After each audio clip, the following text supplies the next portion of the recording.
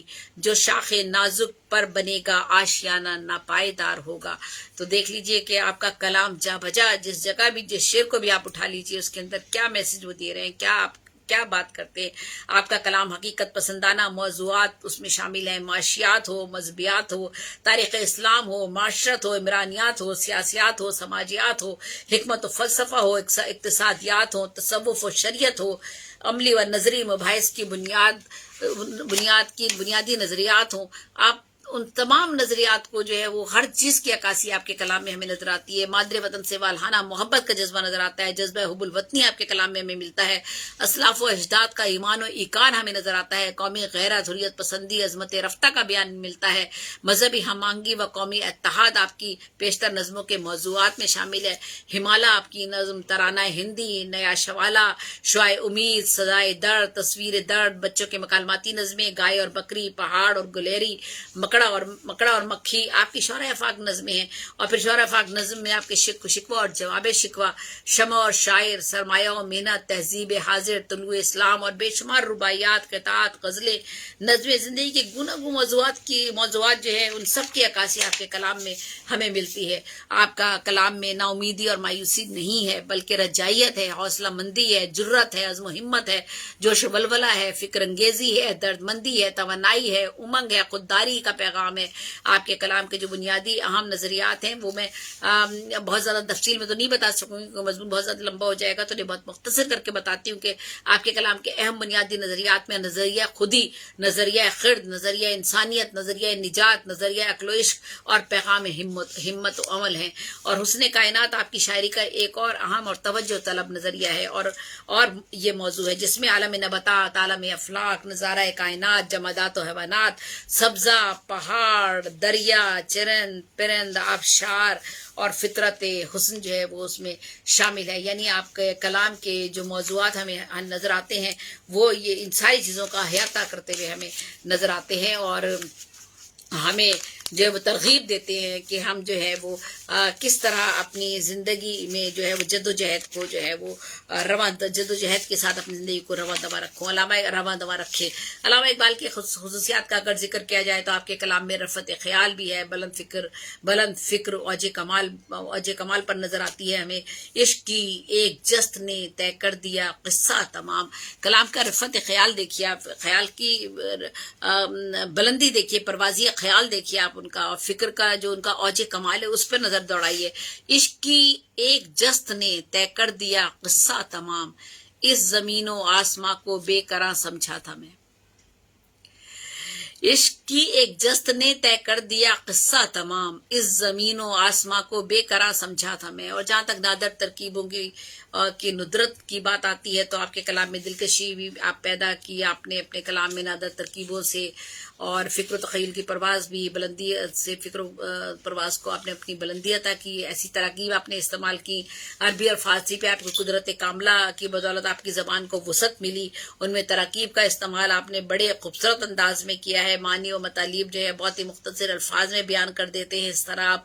اور آپ مثلا صبح دوام زندگی، شمشیر ذوق جستجو، قافلہ رنگ و بو، قطرہ وسعت طلب وغیرہ، یہ ساری تراکیب جو آپ استعمال کر رہے ہیں اس میں آپ نے طویل معنوں کو جو ہے مختصر سے لفظوں میں آپ نے جو ہے وہ ان کو جو ہے ان کا جیسے کہتے ہیں نا دریا کو کوزے میں بند کر دینا، وہ آپ نے کرنے کی کوشش کی ہے. آپ کے کلام میں رمز و ایما بھی ہمیں نظر آتا ہے، اشارہ و کنایہ میں بھی بات کہیں کہیں آپ کرتے ہوئے نظر آتے ہیں، اور یہ ہنر بھی آپ بہت ہی بحسن و خوبی انداز سے نبھاتے ہیں. اور متائے دین و دنیا لٹ گئی اللہ والوں کی، یہ کس کافر ادا کا غمزہ خون ریز ہے ساقی. دیکھ لیجئے یہ مطلب کہ کتنے خوبصورتی سے انہوں نے رمز و ایما کی اگر ہم بات کر رہے ہیں یا اور ان کی خوبیوں کی بات کرتے ہیں ان کے کلام کی، تو وہ کہتے ہیں کہ متائے دین و دنیا لٹ گئی اللہ والوں کی، یہ کس کافر ادا کا غمزہ خون ریز ہے ساقی. تو جہاں تک حسن الفاظ سے آپ نے تکرار کی کیفیت پیدا کرنے کی کوشش کی ہے، تو وہ بھی ہمیں جا بجا ہمیں نظر آتی ہے. آپ کے شعر جس سے شعر کے مفہوم اور معنی میں ایک زندہ تصویر کا سما بن جاتا ہے. آپ کہتے ہیں میرے طوفان یم بیم دریا بدریا جو بجو، یقین محکم عمل پہم محبت فاتح عالم. میرے طوفان یم بیم دریا بدریا جو بجو، یقین محکم عمل پہم محبت فاتح عالم. اور بانگ درا کی اگر آپ کا یہ نظمیں ان کی ایسی ہیں جو قدرتی مناظر کی عکاسی تصویر کشی کے بہت عمدہ نمونے ان میں ہمیں ملتے ہیں. ابر کوثر ہے، ایک شام اور ایک آرزو، ہمالیہ کی نظم ہے اور وہ آپ کا شعر تو سبھی لوگ جانتے ہیں. پھول ہیں صحرا میں یا پریاں قطار اندر قطار، پھول ہیں صحرا میں یا پریاں قطار اندر قطار، اودے اودے نیلے نیلے پیلے پیلے پیرہن. اور تشبیہ اور استعارے کی اگر آپ بات کریں اور تلمیحات کی اگر بات کریں اور شعری جمالیات کے حسن کی بات کریں، تو آپ نے ان میں تازگی اور جدت کو اپنایا ہے. سارے شعراء اپناتے ہیں، ثنائے بدائع بھی استعمال کرتے ہیں لوگ، اور جو ہے فصاحت و بلاغت کے ساتھ بھی لوگ کلام کہتے ہیں، سیل ممتنع میں بھی کلام کہتے ہیں، مختلف اسلوب اپناتے ہیں لوگ. اور تمام شعراء کی کوشش ہوتی ہے کہ اپنے کلام کو بہتر سے بہتر بنائیں، لیکن جو بات اور جو کمال ہمیں علامہ اقبال کے نظر آتا ہے وہ ہمیں دوسروں کے ہاں ذرا کم نظر آتا ہے. وہ آپ کہتے ہیں کہ حسن ازل ہے پیدا تاروں کی دل بری میں، جس طرح عکس گل ہو شبنم کی آرسی میں. تو اب آپ دیکھیے گا، حسن ازل ہے پیدا تاروں کی دل بری میں، جس طرح عکس گل ہو شبنم کی آرسی میں. اور آپ کا دل قوم و ملت کی حالت دیکھ کر ملول و افسردہ ہوتا ہے، اس لیے قومی اور ملی خیالات میں بہت سوز و گداز ہمیں نظر آتا ہے. صدائے درد اور جو ہے دیگر نظمیں جو ہیں آپ کی سراپا سوز و گداز میں ڈوبی ہوئی نظر آتی ہیں. اسی سوز و گداز نے آپ کے کلام کو زندہ و جاوید کیا. جس کلام میں سوز و گداز ہوگا، آپ کے کرب ہوگا، دکھ ہوگا، تکلیف سے جو شخص گزرا ہوگا، اور جو کلام جو آپ تکلیف سے دوسروں کی تکلیف محسوس کر کے اور خود اپنی تکلیف کا بھی اظہار جب آپ کلام میں کرتے ہیں اور خوبصورتی کے ساتھ کرتے ہیں، تو وہ یقیناً زندہ و جاوید ہو جاتا ہے. وہی میری کم نصیبی وہی تیری بے نیازی، میرے کام کچھ نہ آیا یہ کمال نئے نوازی. وہی میری کم نصیبی وہی تیری بے نیازی، میرے کام کچھ نہ آیا یہ کمال نئے نوازی. اسلوب بیان میں دلکشی کا عنصر آپ کے کلام میں نغمگی، ترنم، لطافت اور شگفتگی پیدا کر دیتا ہے. یہ با فیضان نظر تھا یا کہ مکتب کی کرامت تھی، با فیضان نظر تھا یا کہ مکتب کی کرامت تھی، سکھائے کس نے اسماعیل کو آداب فرزندی. آپ کے کلام میں بلا کا جوش و جذبہ ہے، جذبات کی فراوانی موزن ہے. یہ خاموشی کہاں تک لذت فریاد پیدا کر، زمین پر تو ہے اور تیری زمین پر تو ہو اور تیری صدا ہو آسمانوں میں. یہ خاموشی کہاں تک لذت فریاد پیدا کر، یہ خاموشی کہاں تک لذت فریاد پیدا کر، زمین پر تو ہو اور تیری صدا ہو آسمانوں میں. تو علامہ اقبال کی مشہور تصنیف میں بانگ درا، بال جبرائیل، ضرب کلیم، ارمغان حجاز، پیام مشرق، رموز بے خودی، جاوید نامہ، زبور عجم اور بہت سی تخلیقات ہیں. آپ نے فارسی میں بھی کلام کا ہے، نثر نگاری بھی کی ہے، انگلش میں بھی آپ کی کتب آئی ہیں. داغ دہلوی سے آپ کا غائبانہ تعلق رہا اور خط و خطابت کے ذریعے آپ نے شعری رہنمائی بھی حاصل کی. 16 برس کی عمر میں میٹرک کرنے کے بعد آپ کی کریم بی بی سے شادی ہو گئی تھی اور 2 اولادیں، بیٹی معراج بی بی اور بیٹا آفتاب اقبال ہوا. عقد ثانی سردار بیگم سے ہوا اور ان کے وطن سے جاوید اقبال پیدا ہوئے. جب آپ کی وفات ہوئی تو وہ 13 برس کے تھے. آپ کی والدہ امام بی بی، والد شیخ نور محمد مذہبی اور صوفیانہ مزاج کے حامل تھے. اسی ماحول نے ہی آپ کی کردار سازی میں اہم کردار ادا کیا. میونخ یونیورسٹی جرمنی سے ایران میں ماں بعد از طبیعت کا ارتقاء کے موضوع پر تحقیقی مقالہ اور پھر ڈاکٹر آف فلاسفی کی PhD کی ڈگری بھی آپ نے حاصل کی. برطانیہ کے کالج لنکرنگ سے بیرسٹری کا امتحان بھی آپ نے